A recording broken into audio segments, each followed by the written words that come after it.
All aboard, boys and girls. The fast moving goes caboose. Hear the bells ring. Hear the horn hoot.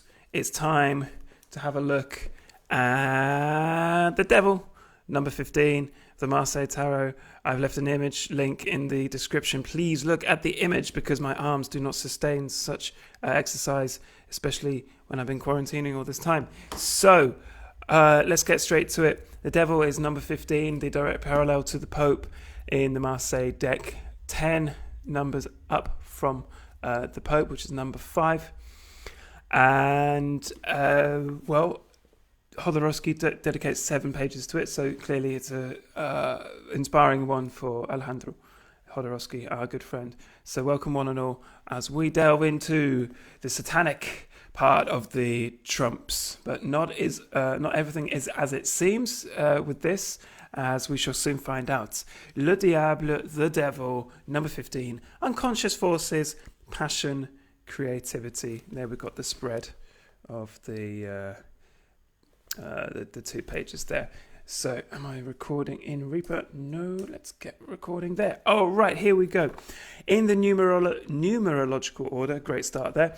The devil corresponds to the Pope, Arcanum 5, the 5th degree of the first decimal series of the major arcana. He also represents a bridge, a transition, that's the Pope. While the Pope represents a path towards spiritual heights, the devil appears as a tempter, showing the way to the depths of the being. We could think of it as a sort of the negative of the Pope in this sort of photographic sense. St. Augustine said that evil in itself doesn't really exist. It's simply the absence of good or the absence of light. That seems to be something that's quite supported by Lynch and Frost in the Twin Peaks series. The fact that evil doesn't start evil. In fact, the devil, of course, is a fallen angel. The devil appears as a tempter, showing the way to the depths of the being. This card is anchored in the large black patch that we saw appear in Arcanum 13. Arcanum 13 is death, and if I was more prepared, I would be able to show it to you. But suffice to say, there is a platform of darkness on the bottom of the nameless arcana, in other words, death, and we see it here right at the bottom as well. Image link is in the description, of course. So, the figure of the devil is carrying a torch and has 2 bat wings. Now this is really significant. This is a great reading from Jodorowsky coming up. These elements indicate he dwells in darkness in the night of the deep subconscious. Something I completely forgot. Of course, the devil lives in darkness. The devil lives in the baseness of the world. And if we're heading towards the devil, we're heading towards, I think, images of disgust, and the low. So that's because the devil has bat's wings, at least in the depiction in the tarot. We could say that he represents the opposite of the Pope, the light buried in matter. The figures on this card are a blend of the human and the animal, which makes reference to our primordial powers. And as a comparison, have a look at the Piatnik depiction, which is an earlier version of the Marseille deck. The figures on the card... Okay, we've done that bit. Have we done that bit? The figures on the card are a blend of the human and the animal, which makes reference to our primordial powers, to prehistoric memories buried in the deepest depths of the nervous system. This feature reminds us, through the various esoteric signs adorning the figures, that the initiate, to achieve illumination, should not refuse his animal side, but accept it, honor it, and guide it to angelic light. So something about the devil that we can learn and we can even embrace, not in a satanic ritual, but in a way of trying to find greater light. So the devil, having been an angel, reveals with his torch his profound desire to climb back up from his cave into the cosmos. Similarly, the human soul, buried in the carnal body, has a profound desire to ascend back to its origin, the creator deity or deity. So there's, of course, the devil wants to have God's power and wants to be back up in heaven in the family of angels, where the devil originally was, so to speak. You do realise I don't actually literally believe, or this is the cultural understanding of the devil, of course. The devil is wearing a hat with a red edge, which evokes the activity of desire. It's orange mass is his intuitive and receptive intelligence that extends over his forehead like a third eye. So orange representing for Jodorowsky here intuition and receptivity. I think of orange in is it the Tibetan monks or the Hare Krishna? But I feel vibrant orange as the ones you can see behind me with my beautiful orange wax pear and I'm borrowing this gorgeous amp. Seems to be a colour of intuition and receptivity, but also something rather sacred about orange. I can't quite put my finger on. He is cross-eyed, focused on a point at the tip of his nose in an intense meditation. His facial expression is ambiguous. On one hand, it seems like deep concentration, and on the other, he could be making a childish face. We could say, crossing through the layers of popular fears he inspires, that he is reminding us that he is only an innocent creation, a comical being. We could say that by sticking his tongue out twice from his own face and from the deep blue face of his belly, and the deep blue face on his belly, the devil is hiding nothing. He reveals a total absence of hypocrisy. Here we come to the Renaissance understanding of the devil. The devil was not quite as harmful as we may consider him nowadays. Interesting that the devil is a man, yet the woman Eve is the one who responds to the devil's temptation. Jesus, in the 40 days, 40 nights in the desert, of course, does not respond to the devil's temptations. So, interesting things going on there in terms of gender. So, according to Renaissance ideas, I'm going to draw on Helen Farley's text, The Cultural History of Tarot, From Entertainment to Esotericism. Again, the link to the PDF is in the description of this video. And I quote from her book, Helen Farley's book, from the 9th until the 16th century, depictions of the devil in art were rare. Rather, and this is crucial because people had to therefore create or invent images of the devil, basing them on Greek ideas of the goat, of Pan relating to our current word, panic. Rather than portray the devil, medieval artists preferred to depict the contest for a person's soul as a battle between the virtues and the vices. These representations of the devil that did exist usually expressed neither personality nor feeling. So the devil didn't really have a face in much Renaissance art up until the 16th century. Artists did not consider the subject worthy of their attention, as the devil was not viewed as having a real personal presence, unlike Luther a few centuries after, who really believed that the devil existed and throws his ink bottle at them. I should say more or less the same century, actually, in the early 1500s. Up until the middle of the 15th century, the devil was usually portrayed as a microbe, hardly a worthy adversary of God. There was no, here we go, turning the page. There was no literary tradition that portrayed the devil, and there was no pictorial tradition.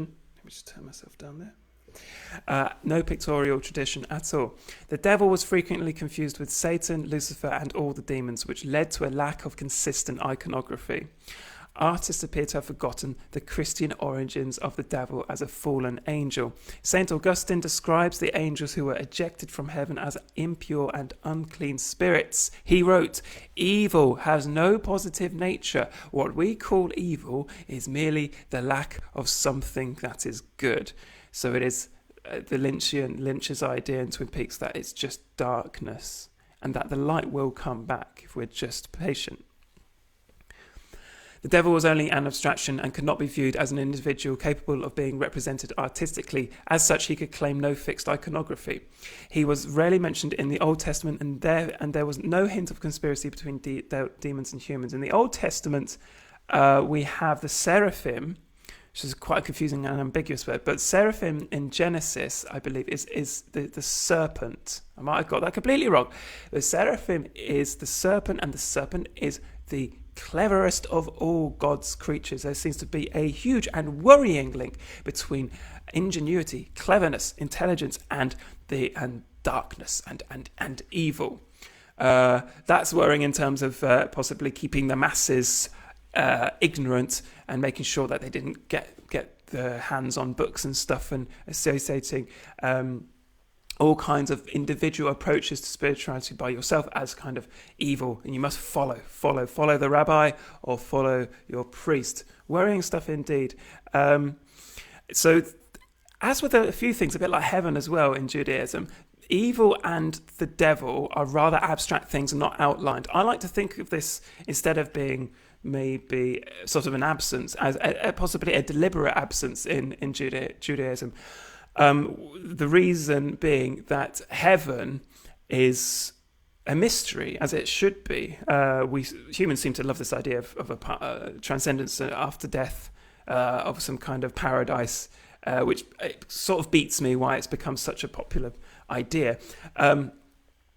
But in Judaism, heaven and evil and the devil are very, very vague. And this gives you the opportunity to create your own attitudes and ideas about, you can't create an attitude, but you know what I mean. Create your own ideas, your own views on what these things could be. Whereas in Christianity, which for me is Judaism for dummies, Christianity really outlines these things in very clear, concrete language. And that's one of the reasons Christianity becomes so successful over the years.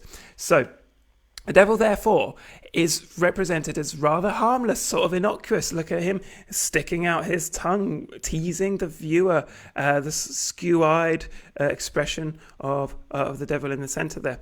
I've quoted Helen Farley quite a lot, but I do want to continue because it's really worth hearing what she's got to say. And I'll continue.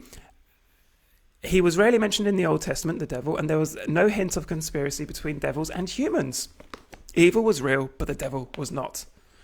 Here we go, here's a big quote. When the devil was portrayed, artists looked for clues of his appearance from among classical sources. The Greeks lacked a god that was perceived as being inherently evil.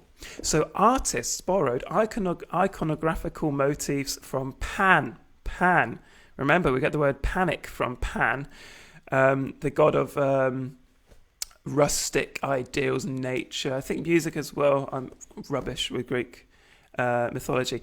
Pan. So Pan, who is Pan? Pan, of course, is the half human, half goat. To simplify things, I guess why goats have such a strong magnetism, culturally speaking, with the devil is beyond me.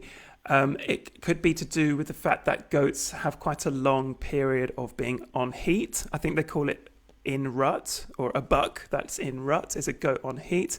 And they are known to be very intelligent animals, very difficult to contain. It's why I love them. It's why I identify with goats so much. Not because I'm a raving sex addict, of course. No, that's something entirely different. Goats, for me, are cheeky. They're naughty, malandros. They always find a way through. They nibble around and they eat your clothes off the line. And they are great to cuddle, actually, because I think one of the subconscious fears of the devil and the goat is the fact that humans develop really strong bonds with goats. They're like a dog. Goats will follow a human around if they develop that bond early enough. So possibly it's actually a fear of man itself, not necessarily a sort of externalized figure of the devil out there, like in the case of Luther. So the classical sources of Pan, or source of Pan, we also have the Roman fauns. I think that's a Roman idea, and the satyrs. They're, I think, developments of the Pan idea, the horns, the goatee, right? Goatee. The devil has a goatee, sorry, and the devil is organizing orgies. So where were we? Pan, including the ideas of Pan, including horns, hooves, ears, tail, and a hairy lower body. The wild man with his human body covered with thick hair and his aggressive attitude to sexuality also was influential upon the iconography of the devil. This influence was made explicit with the North German word for the wild man, namely Schudevel, which literally meant a frightening devil. The devil is in the details. Lovely phrase. In German, they say die Liebe, something like this, die Liebe Gott steckt im Detail. I might have got the gender wrong there. The lovely God is in the details. It's masculine. Der liebe Gott steckt im Detail. The lovely God is in the details.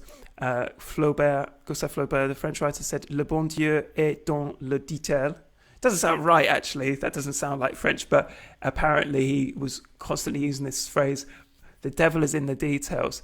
And I think this is much more of a playful, maybe that earlier Renaissance idea of a devil as maybe being not evil itself, not even real itself, just sort of a kind of a temptation or a speck of important, maybe uncanny detail that needs to be fished out in order for us to find some kind of greater harmony.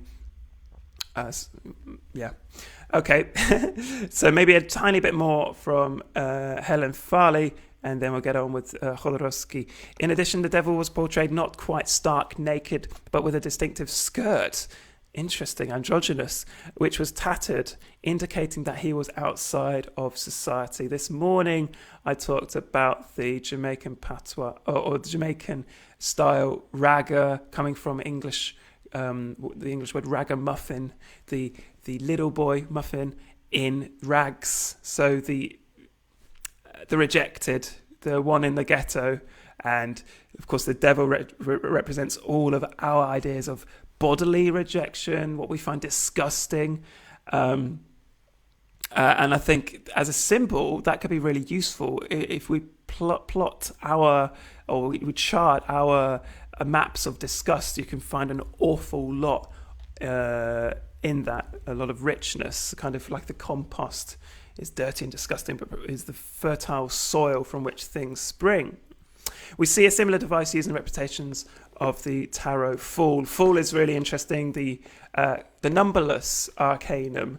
The Fool is supposed to be 0, but it's not, sort of without a number. And the Fool has the skirt, as it were, or the lower trousers. The trousers of the skirt of the Fool are ripped and shows a kind of pathetic.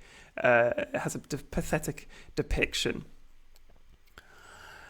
The supplementary head on the stomach or chest of Renaissance depictions of the devil, demons, and monsters were thought to derive from representations of a race of monsters.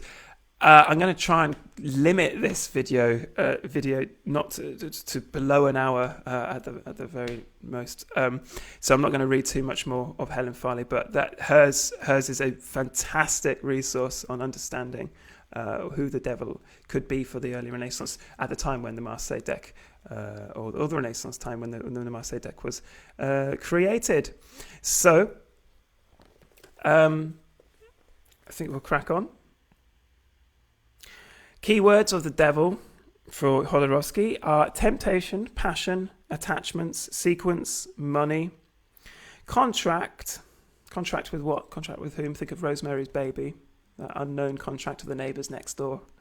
Depth, darkness, fear, taboo, subconscious, sexuality, impulses, creativity. So these are forces that aren't always considered as evil, maybe more neutral, like creativity. Taboo, though, that's going to be a fascinating one as we move on. So I will crack on. I'll continue with Jodorowsky right now. If he is equipped with several pairs of eyes on his face, belly, and knees, it is to better see the face of his fears. He is an individual with, he is an individual with 4 faces. So look at the chest, look at the belly, the knees, and the head. I mean, you could say 6 faces, potentially. Or I should say 1, 2, 3, 4. 4 pairs of eyes and not exactly 6 faces. I'm not good at maths. In addition to the face on his head, a mask concealing his powerful intellect, there is a surprised look on his 2 breasts. The half-moon shape of the bottom half of his breasts indicate an unhindered emotional nature. The face on his belly, which is also sticking out its tongue, designates the vast extension of his creative and sexual desires. The gaze from his knees suggests flesh saturated with spirit that has been assumed like a garment and which scorns nothing of material life. His sex organ is like the emergence of a third tongue, but his light blue body indicates that he is first and foremost a spiritual entity. Jodorowsky believes blue is associated with the intellect. a dimension of the mind under its Luciferian aspect. He is holding a torch with a green handle from which gleams a red flame emerging from a circle. This torch is burning from a great activity, stamped by this sign of perfection and the creative principle. The three figures are crowned with horns, indicating that this arcanum is that of passion above else. Horns, of course, associated with goats. Goats associated with unbridled sexual release or sexual procuring. Indicating, yes, that this is an arcanum of passion above all else, amorous passion and creative passion. This card contains all the hidden potentials of the human subconscious, both negative and positive. This is also the card of temptation. That above all else, I feel. Temptation, not necessarily evil. A summons to search for the occult treasure, immortality and powerful energy buried in the psyche, which is necessary for all great human endeavours. Obviously, this card could also represent a fraudulent contact in the Faust tradition, sexual deviance and degeneracy, infantilism, deceit, mental delirium, economic rapacity, gluttony, and all self-destructive attachments. Big thing about selling your soul. Who do you do it to? Of course, to the devil, as depicted in Christopher Marlowe's Dr. Faust, or Faustus, Dr. Faust, and of course the legendary Thomas Mann's last novel, written in sunny California during and after the Second World War. It's of course Dr. Faustus. Those of you who are interested in music and philosophy, have say the first 50 pages of this. If you hate it, don't continue, but if you love it, it's fantastic. About 550 pages of music and philosophy discussions of the two. The devil enters in the 24th or 25th chapter.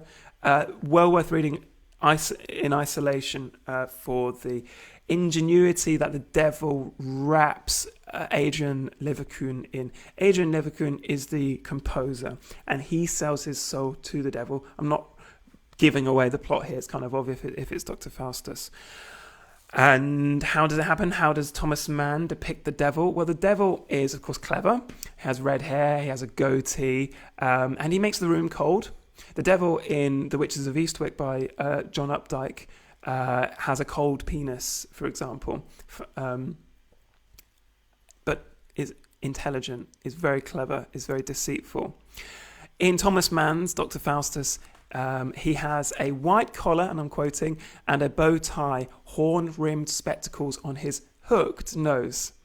He has dark, rather reddened eyes which gleamed moistly. I like this idea of the penis here as a second tongue, as Jodorowsky puts it. A mixture of sharpness and softness is on the visage, or the visage. Nose sharp, lips sharp, yet soft the chin with a dimple in the cheek, too pale and vaulted the brow, out of which the hair retreats to the top, yet from there to the sides thick, standing up black and woolly. Here's the big bit. A member of the intelligentsia, writer on art, on music for the ordinary press, a theoretician and critic who himself composes, so far as thinking allows him, soft, thin hands as well, good for playing the piano, which accompany his talk with gestures of refined awkwardness, sometimes delicately stroking his thick hair at the temples and back. Now, I'm giving a really superficial, quite literally skin-deep understanding of the devil just based on this part of Thomas Mann's Dr. Faustus. But the important thing is the devil represents, as far as we can say or imagine, the temptation of pre-war Germany to this vast industrialized acts of violence against the Jews, of course. Not just the Jews, but against homosexuals, Roma, communists. So for Thomas Mann, of course it's the evil, of course it's temptation, but it's also the movement, a whole countrywide shift towards the unthinkable final solution. Because what the devil offers is quick, easy solutions. For the case of Adrian Leverkühn, the protagonist in Thomas Mann, it's 24 years, I believe, 24 years of uninterrupted compositional progress. So all Adrian Leverkühn wants is to succeed as a composer And for most of his life, I believe after the meeting with the devil, which he meets in Italy, he can't stop writing music about apocalypse. There are no readings, as far as I'm aware, of Dr. Faustus on YouTube. That's where I like to watch and listen to things. So it would be really cool maybe to read some of these chapters. Good old Thomas Mann. So, final thing, I guess, also the devil engages in intellectual conversation. I mean, everyone does. Dr. Faustus is just one long essay, and it happens to have characters involved. It's gripping. It's really fun, and it's often very amusing as well. The devil's always questioning Adrian about who the devil is and his preconceptions of the devil, and manages to twist him round. Of course, though, he wouldn't be there if Adrian hadn't wanted him to be there. He has manifested the devil. Could we say the same about Jesus as well? Was Jesus actually tempted in the desert? Did Jesus manifest the devil? Jodorowsky talks about the friendship, the potential friendship of Jesus and the devil. So the devil is asked by Adrian Leverkusen, "Do I trap you, blockhead? Do you betray yourself and name to me yourself the place in my brain, the fever hearth?" So he's like, are you just a speck of my imagination? That makes me imagine you, that without you, you were not. Betrayest to me that in excited state I see and hear you, yet you are but a bawling before my eyes. You are a crying before my eyes. And in this section of Thomas Mann's Dr. Faustus, the language shifts from contemporary prose, I mean, of course, it's written in German, the translation, of course, mimics how the shift of contemporary German goes to archaic Lutheran style German. And so that's why we've got betrayest you, and then there's the use of thou. Why is this important? Because the devil shifts language in such a way as to be so persuasive that the devil is a master rhetorician. Is that a word, rhetorician? Speech maker? That's the word I was looking for. So the devil responds to this attempt to undermine the devil as a real thing. He, the great god logic, spelt with a CK at the end, just to emphasize the unworldly, antiquated nature of this engagement. Little fool, it is a topside the other way, W-A-I-E. I am not the product of your peer hearth up there. Rather, the hearth enables you to perceive me, understand, and without it, indeed, you would not see me. So the fact that you've got this bit of your brain lighting up and that you see the devil doesn't mean that I'm not real. Without that, you wouldn't see me. The physical and the material, it doesn't matter that this thing physically exists. I'm here. Maybe you have summoned me. Is therefore my existence dependent on your incipient drunkenness? Do I belong in your subjective? I ask you. This is like the catechism technique of the Catholic Church, or very common in rabbinical texts as well. Not that I've read them, but as far as I'm aware, rabbis respond to questions with further questions. It's a very clever technique of getting the person to think for themselves and therefore implant the seed of something good or something bad, clearly in the devil. Well, there's loads and loads and loads we could talk about the devil. How do I look? Asked the devil in Dr. Faust, Thomas Mann. Thomas Mann's Dr. Faustus. How do I look? Asked the devil. No, it is really good that you ask me if I wot, or if I knew how I look, for by my troth I wot not. So truly, I don't know how I look. You do. So isn't he suggesting that he doesn't really exist, but he only exists in the imagination of Adrian Leverkusen, so therefore he actually does exist. You see how I'm getting myself tied up in knots here, and the devil is entering the room in my view, and he's making me reach for the ink bottle, just like Martin Luther in his, I think his letters. He says, I got the devil behind me. Get behind me, Satan, is the wonderful phrase, I guess, from like the Southern Baptist churches you associate in America. Or wist not, or knew not. You called it to my attention. You called it to my attention. You were the one who brought me here. Be sure I reck nothing at all to my outward appearance. I don't give a damn about my outward appearance. Could be all lies, but it's clever, insidious language in itself. We also should remember Goethe's Faustus as well. Not that I've read it. It's supposed to be actually not so difficult. If you know a bit of German, it's actually not supposed to be that difficult to read. Could be completely wrong there. But Goethe also was very interested in the alchemy, the scientific alchemy, I guess, of the devil, the desire to know everything, which at a certain point in history was actually possible in terms of science. You could know all the corners, all the branches of science, and there you might have sold your soul to get that knowledge. The question is, what would motivate humans to depict the devil? What would motivate people to sell their souls, as Robert Johnson, the blues guitarist, was purported to have done at a crossroads in somewhere like Mississippi, I don't know, in the South, in the States? Why do we...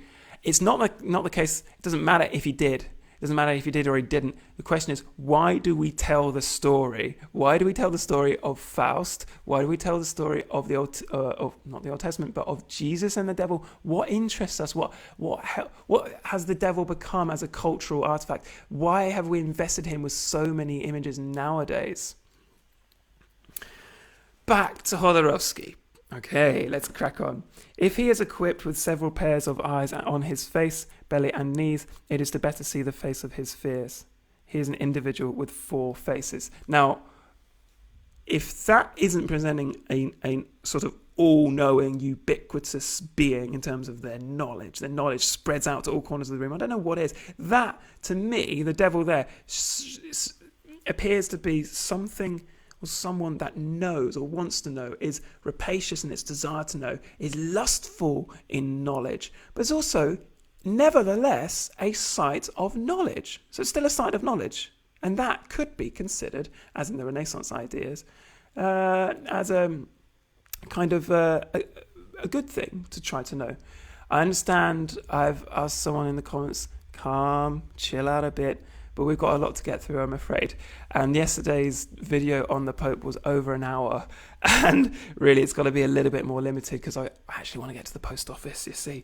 So you could get one of those apps, that slow videos down. This will be uploaded to YouTube in a bit.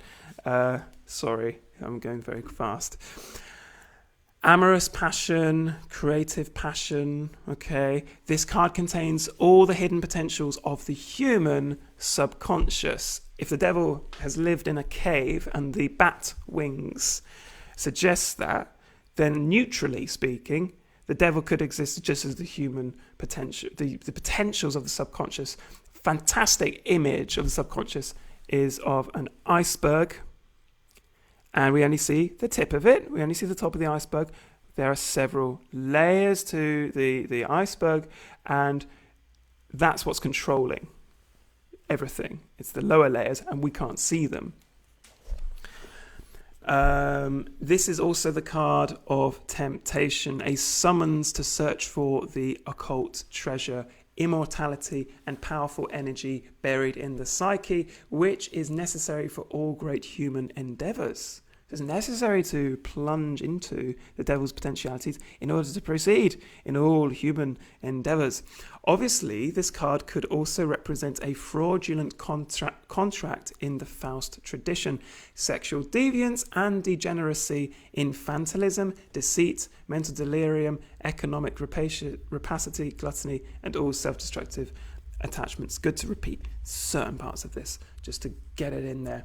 The devil is standing on some sort of pedestal or plinth.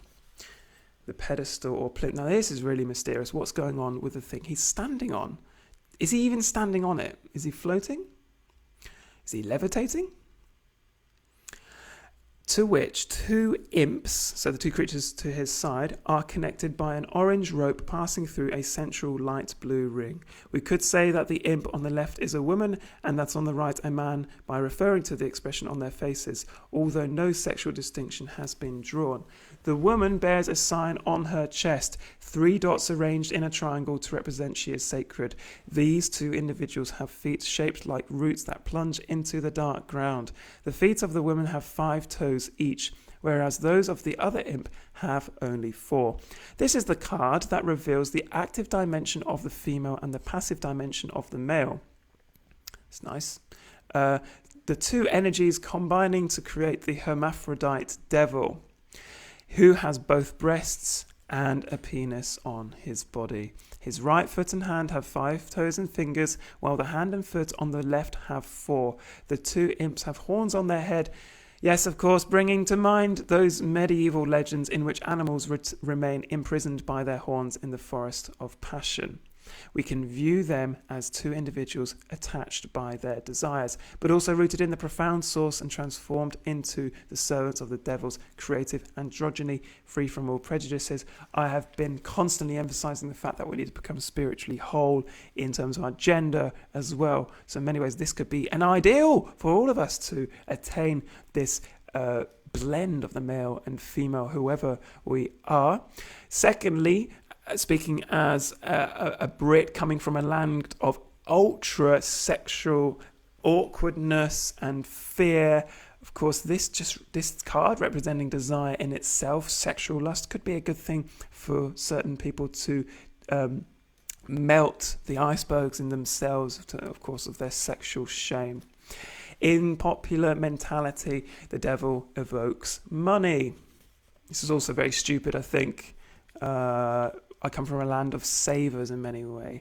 I now live in a land of not saving. Portugal is not a place where people save so much money, but saving money, being a miser, could be a great mistake in itself. So we look at money and sex, both to me very similar things. The fear of enjoyment is twinning both of them.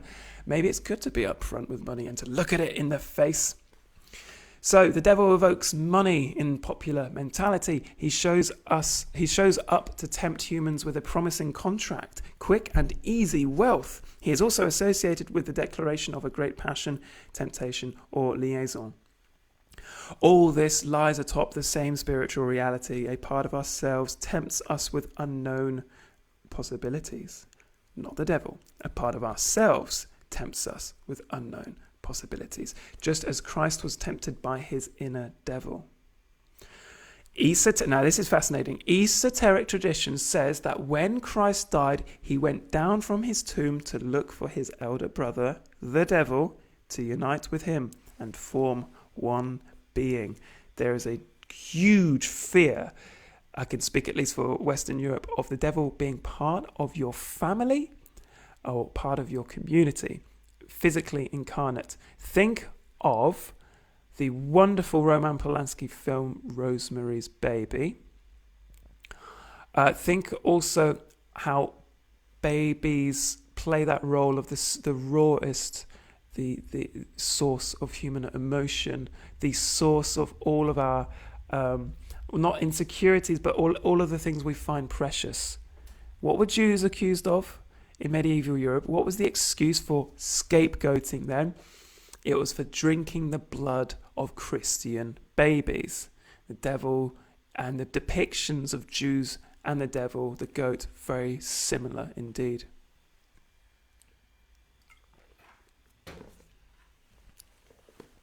On the ground of the cave, so the cave being that source of darkness at the bottom, above the matrix of darkness, we can see an evenly striped light blue terrain. In the middle of the black band, these same stripes, evidence of the work of spiritual labour, have formed the action, the red trapezoid, can you see it at the bottom? Leading to the perfection of the light blue circle through which passes the bond that unites the two imps. Interesting to think of. What unites the two creatures at the bottom?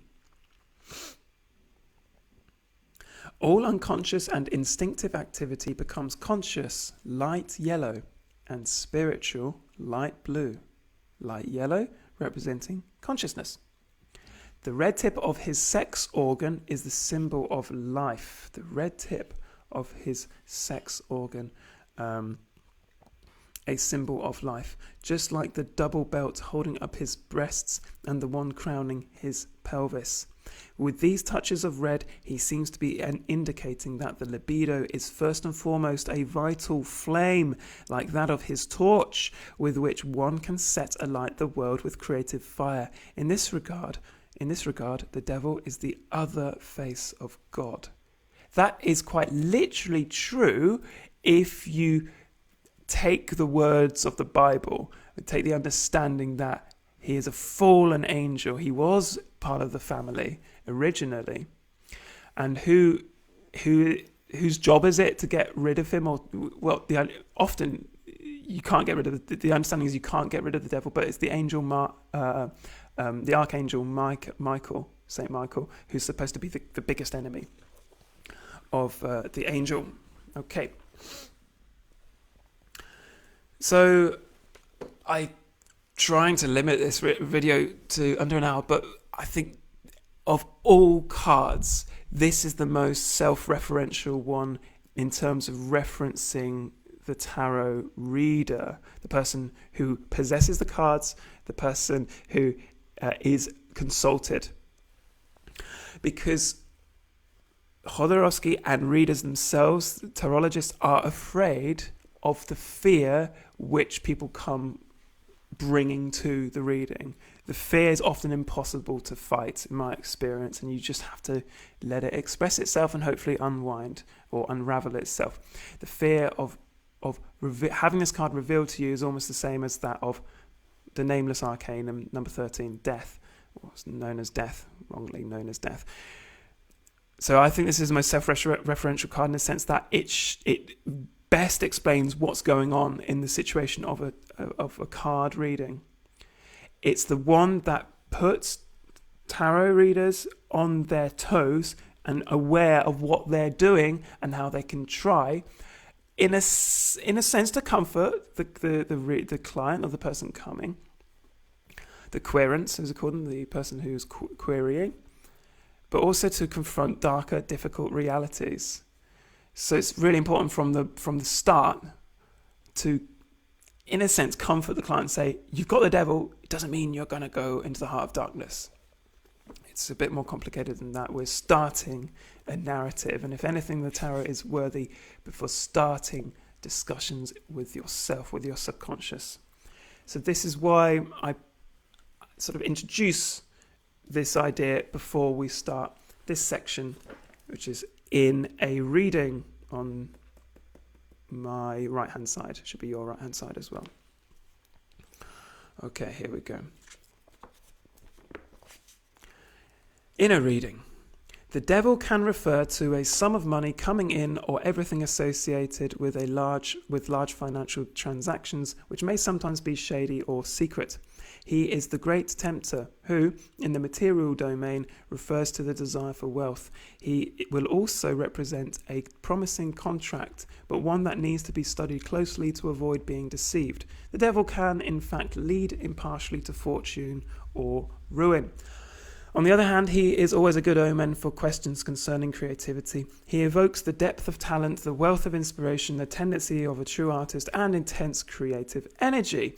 Just like Arcanum 13, death, the devil can frighten the reading subject a priori.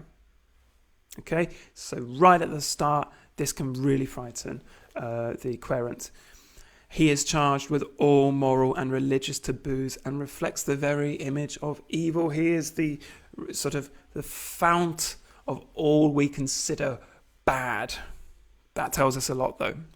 The tarologist should therefore orient the reading to enable the person consulting him to go beyond the sexual or creative prohibitions that have been imposed upon him or her, and to reconnect to the power of the depths in which our subconscious is rooted. The power of the depths in which our subconscious is rooted.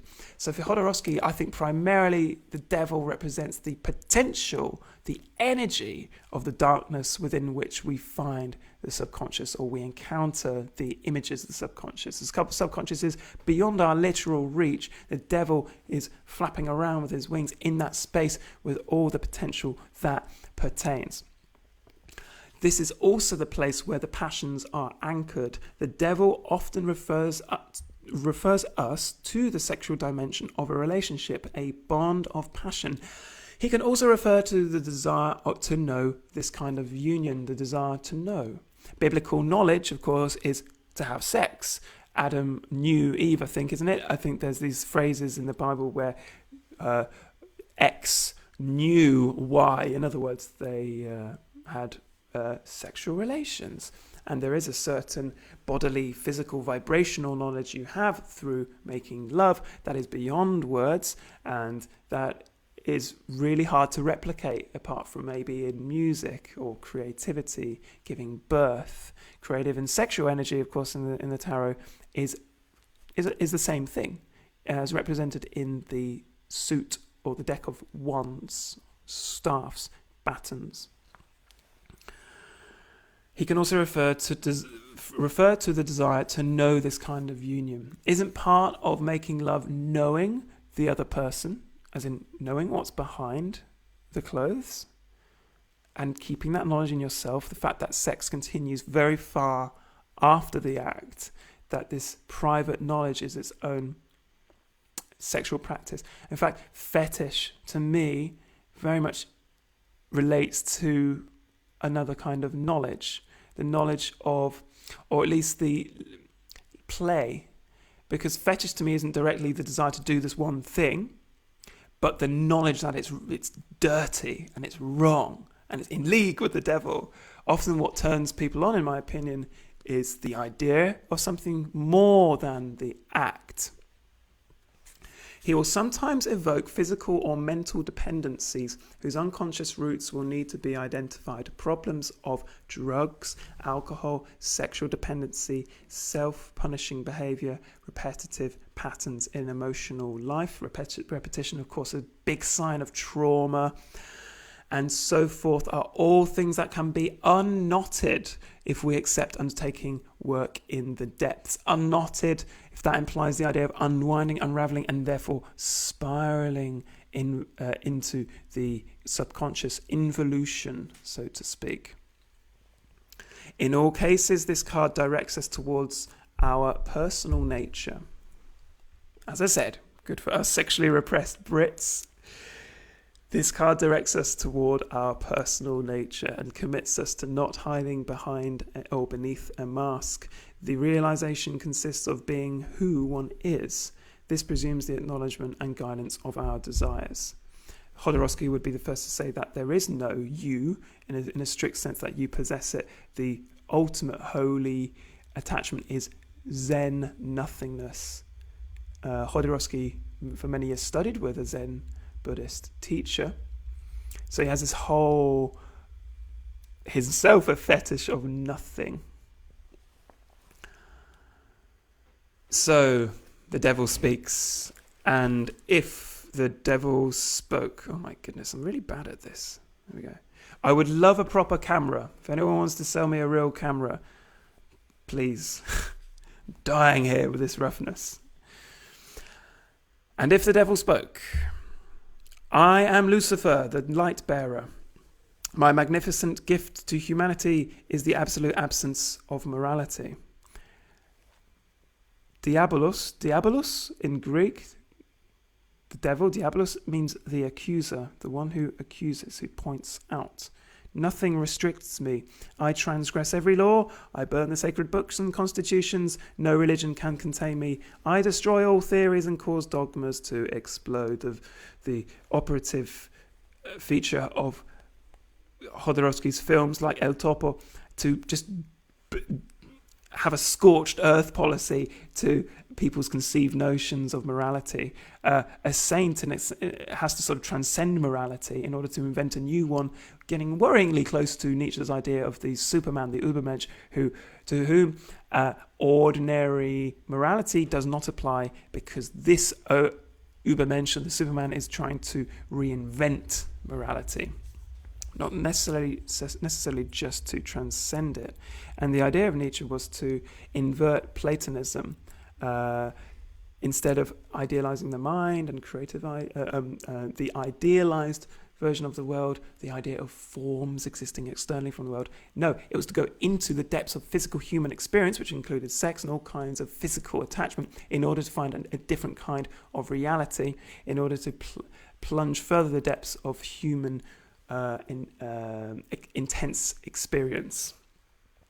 In the depths of the depths of the depths, no one lives any deeper than I do. I am the source of all the abysses. I am the one who gives life to dark grottos, the one who knows the center around which turn all densities. This is literally represented in the grotesque art. I don't know quite when the century was, but maybe the 1700s onwards. Grotesque art, of course, was art influenced by grottos, by absences, by spaces, by dampness. It's kind of maybe a kind of 1700s emo, that dampness, the goth of Gothic, being a kind of elevated substance and style in itself. I am the viscosity of everything that vainly attempts to be definite, the supreme strength of magma, the stench that denounces the hypocrisy of perfumes, the carrion mother of every flower, the corrupter of vain minds who wallow in perfection. I am the murdered awareness of the perpetual ephemeral. It is me imprisoned in the underground reaches of the world who causes the stupid cathedral of faith to shake. It is me on my knees biting the feet of the crucified until they bleed, who, without any shyness, shows off my wounds, gaping like so many famished vaginas. Here we enter the realms of disgust. I rape the putrid egg of your holiness, bringing to mind the infamous scene in El Topo, which Jodorowsky himself, we shouldn't forget, in real life claims he actually raped the actress. He says it was part of the agreement. It's a really difficult aspect of Jodorowsky. Some people interpret his actions as being the early edgelord of the acid Western scene. But go and have a read about this and make up your own mind if Jodorowsky truly did rape this person, and if he did, why was he seemingly quite so proud of it or unapologetic? It's a real challenge for us to deal with this tremendous interpreter of such a beautiful tradition that he avowedly rapes someone in his film. For a higher purpose, that's a potential, an inexplicable, difficult thing to imagine. But he's transcending, in his own view, I believe, traditional morality in order to invent new ones. Very difficult, this subject. I rape the putrid egg of your holiness. I bury the erection of my thought into the morbid dream of hierophants, so priests, and spit in the face of their simulacra, I don't know how to say that word, the cold sperm of my scorn. Again, the devil has a cold penis. That's the whole point. The cold sperm of the devil. The devil makes the room cold in that chapter of Thomas Mann's Dr. Faustus. No peace with me, no peaceful little home, no candied gospels. He rejects complacency. That could be a big symbol of the devil, the one who rejects complacency. No candied gospels, no sugar virgin for the clammy tongues of hairy nuns. I royally defecate on the leprous birds of morality. I do not forbid myself from imagining the prophet on all fours being mounted by a horny donkey.